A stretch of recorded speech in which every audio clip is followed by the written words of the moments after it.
Alors pour clôturer cette matinée d'échange et de partage, j'ai le plaisir d'appeler à nous rejoindre Madame la Ministre Martine Pinville, secrétaire d'État chargée du commerce, de l'artisanat, de la consommation et de l'économie sociale et solidaire. Si vous voulez bien nous rejoindre.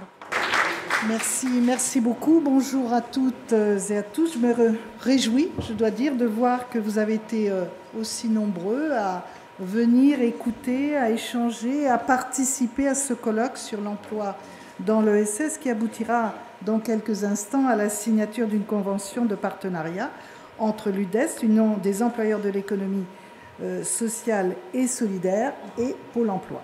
Avant toute chose, je souhaiterais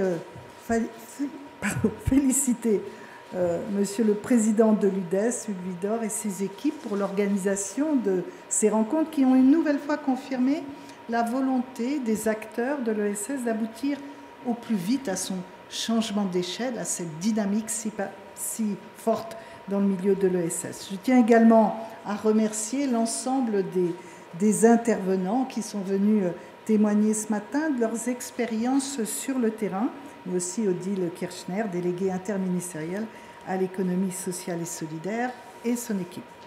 Si nous pouvons voir se dessiner le changement d'échelle de l'ESS, c'est grâce, je crois, à l'instauration d'une véritable politique partenariale sur l'ensemble du territoire que nous avons mise en place, activée plus fortement depuis 2014 entre les entreprises de l'ESS, l'État et les collectivités locales et territoriales. Dans ce sens, l'UDES joue en tant qu'organisation représentative un rôle clé dans les négociations et les instances de concertation. Les soutiens publics vous permettent par ailleurs de déployer toujours mieux votre mission, et j'ai même souhaité aller plus loin en proposant votre participation au conseil d'administration de l'ANCV, l'Agence nationale des chèques-vacances. L'UDES est un moteur essentiel du débat public et plus encore votre formation professionnelle parce qu'elle représente les employeurs comme les salariés des entreprises de l'ESS et c'est un interlocuteur stratégique dans le dialogue social et la reconnaissance des potentiels de l'économie sociale et solidaire. C'est ce rôle qui a conduit notamment votre organisation à participer activement aux discussions sur la mise en œuvre du CITS, le crédit d'impôt de taxes sur les salaires qui a été adopté en décembre dernier. Ce CITS est une mesure que vous souteniez de longue date. Elle est à présent opérationnelle et dans des conditions très proches de celles que vous projetiez. Avec ce crédit d'impôt, nous offrons un coup de pouce à l'emploi dans tous les organismes sans but lucratif employant des salariés. C'est surtout une mesure qui doit nous permettre de renforcer la tendance positive de l'emploi dans l'ESS qui, malgré la crise, a continué d'augmenter de 1% chaque année. En organisant une baisse de charge, le CITS doit permettre à cette dynamique de se poursuivre. L'ESS est un vivier de richesse et d'emploi, notamment pour les jeunes, qu'il faut amplifier et consolider. Laissez-moi vous dire que jamais un gouvernement n'aura autant fait pour l'économie sociale et solidaire pour obtenir sa reconnaissance et renforcer sa capacité à créer des emplois, de la richesse et de la cohésion territoriale. Plusieurs engagements avaient été pris en 2012 et tous ont été tenus. Parmi nos priorités, il s'agissait de moderniser les instruments de financement en adaptant les cadres juridiques. La loi de 2014 a permis de mettre en place des dispositifs, notamment des fonds dédiés à l'ESS. Nous avons aussi montré que l'investissement privé pouvait être orienté vers l'ESS, notamment avec les contrats impact social. Et à ce jour, ce sont plus d'une cinquantaine de porteurs de projets qui ont manifesté leur intérêt pour cette nouvelle méthodologie de financement au résultat qui implique une prise de risque assumée par des acteurs privés.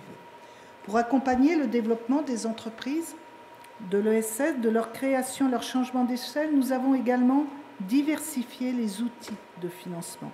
Les exemples de dispositifs concrets mis en place sous ce quinquennat sont encore nombreux, et Myriam El Khomri en a évoqué, je sais, plusieurs ce matin. Mais permettez-moi d'insister aussi sur un facteur tout aussi essentiel pour l'économie sociale et solidaire, c'est sa reconnaissance auprès du grand public. À ce niveau, la pédagogie doit continuer encore et encore.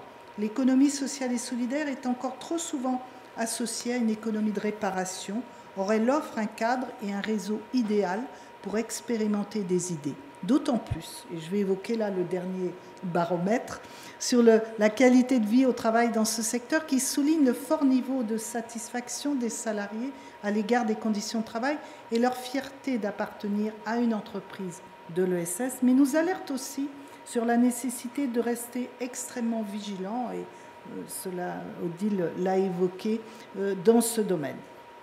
Le baromètre reconnaît aussi l'autonomie des salariés, un critère qui peut être apprécié par les plus jeunes qui veulent être utiles pour eux-mêmes et pour les autres. Ils veulent souvent tester leurs idées, créer des projets innovants et qui ont du sens. L'objet de la convention de partenariat qui sera actée dans quelques instants va dans ce sens et j'espère que d'autres initiatives suivront pour faciliter toujours plus une meilleure connaissance des métiers de l'ESS. Je crois que c'est important, des formations qui y mènent et des besoins de ceux qui recrutent, et ce qui a été évoqué largement ce matin.